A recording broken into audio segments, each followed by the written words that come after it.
राधे राधे, जय माता की भक्तों।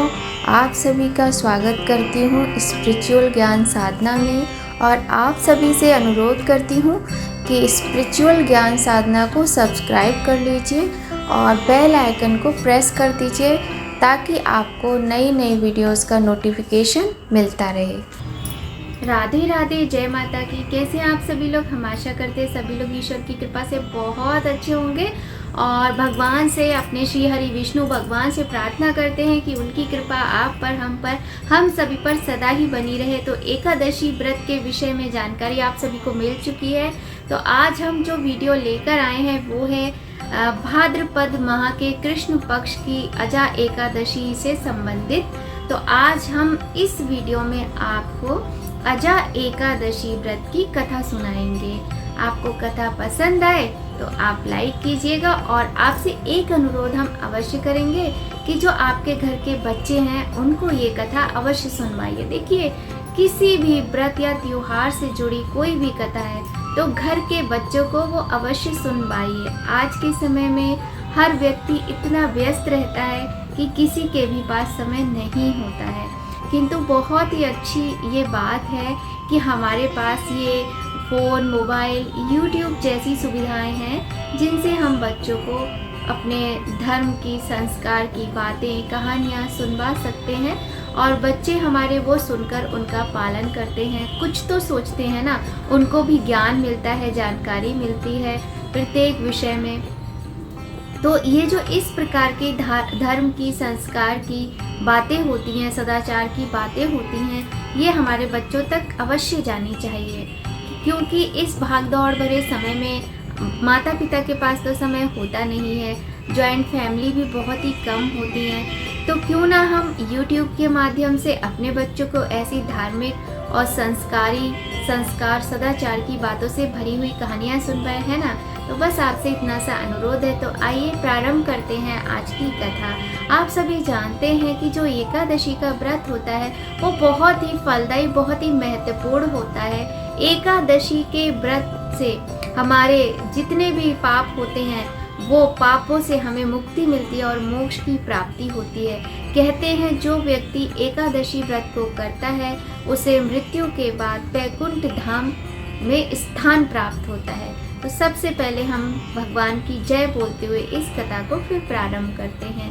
तो बोलिए हमारे बांके बिहारी लाल, हमारे श्री हरि विष्णु की जय। तो आइए प्रारंभ करते हैं आज की कथा। पौराणिक काल में एक अत्यंत वीर प्रतापी सत्यवादी राजा हरिश्चंद्र शासन करते थे।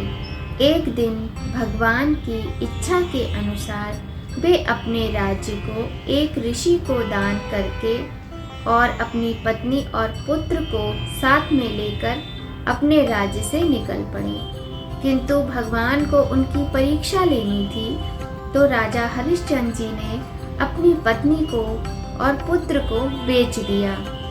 क्योंकि वो सत्यवादी राजा थे, वो कभी असत्य नहीं बोलते थे। इसी सत्य बोलने के कारण ही उनको अपना राज्य ऋषि को दान करना पड़ा।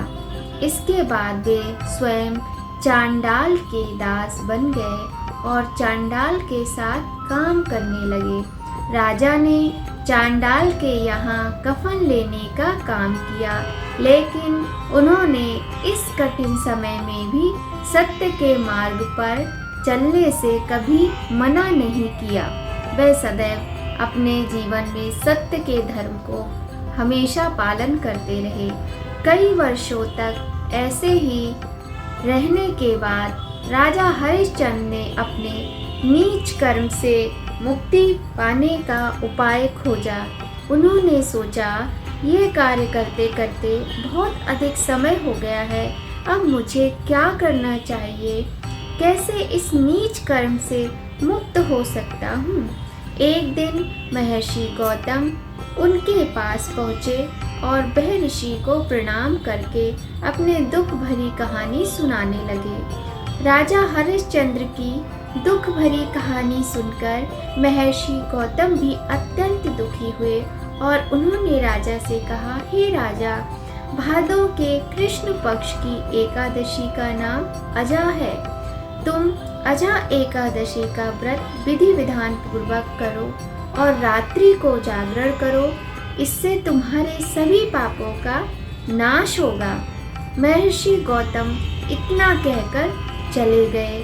अजा नाम की एकादशी के दिन राजा हरिश्चंद्र ने महर्षि के सुझाए तरीके से व्रत किया और रात्रि को जागरण किया। राजा हरिश्चंद्र जब चांडाल के साथ कार्य करने लगे थे, तब उनका जो पुत्र था उसकी मृत्यु हो गई थी और उनकी जो पत्नी थी वो अपने मृत पुत्र को लेकर इन्हीं के पास आई थी उसका अंतिम संस्कार करने के लिए। इतना अत्यंत दुख भरा दृश्य देखकर देवताओं का हृदय भी द्रवित हो गया कि एक पिता अपने पुत्र का अंतिम संस्कार भी नहीं कर सकता, क्योंकि उनकी पत्नी के पास उन्हें देने के लिए पैसे नहीं थे। किंतु ये जो एकादशी का व्रत उन्होंने किया, इससे राजा के सभी पापों का नाश हो गया। स्वर्ग में नगाड़े बजने लगे। ब्रह्मा, विष्णु, महेश आदि देवताओं ने उनको देखा और उनके मृत पुत्र को जीवित कर दिया। उनकी पत्नी को राजसी वस्त्रों और आभूषणों से सुखद कर दिया। इस व्रत के प्रभाव से राजा को फिर से अपने राज्य की प्राप्ति हुई। इस प्रकार से राजा हरिश्चंद्र ने अजा एकादशी के व्रत को किया और अपने पुत्र, अपनी पत्नी, अपने राज्य को पुनः प्राप्त किया और उन्होंने अपना जीवन सुख से बिताया। बोलिए लक्ष्मी नारायण भगवान की जय। ईश्वर ने, प्रभु श्री हरि ने जिस प्रकार से उनके कष्ट को दूर किया, उसी प्रकार से सभी के कष्टों को दूर करें, किंतु इस प्रकार का कष्ट कभी किसी को ना दे, ऐसी कामना करते हैं। अब हम बात करते हैं कि अजा एकादशी का जो व्रत है, इसमें भगवान विष्णु के प्रति भक्ति और आध्यात्मिक उन्नति के लिए एक अद्वितीय अवसर प्रदान करने वाला व्रत है। यह व्रत भक्तों को अपने आत्मा के उत्थान की दिशा में मार्गदर्शन कराता है और सफलता के पथ पर अग्रसर करता है। बहुत ही सुंदर, पुण्यदायक, मोक्ष प्रदान करने वाला एकादशी का व्रत है। तो अब हम इसकी महिमा जान चुके हैं और अगर आपको हमारी ये कहानी अच्छी लगे तो लाइक कीजिएगा और शेयर कीजिएगा। इसी के साथ हम चलते हैं और मिलेंगे आपसे बहुत ही सुंदर दूसरी वीडियो में।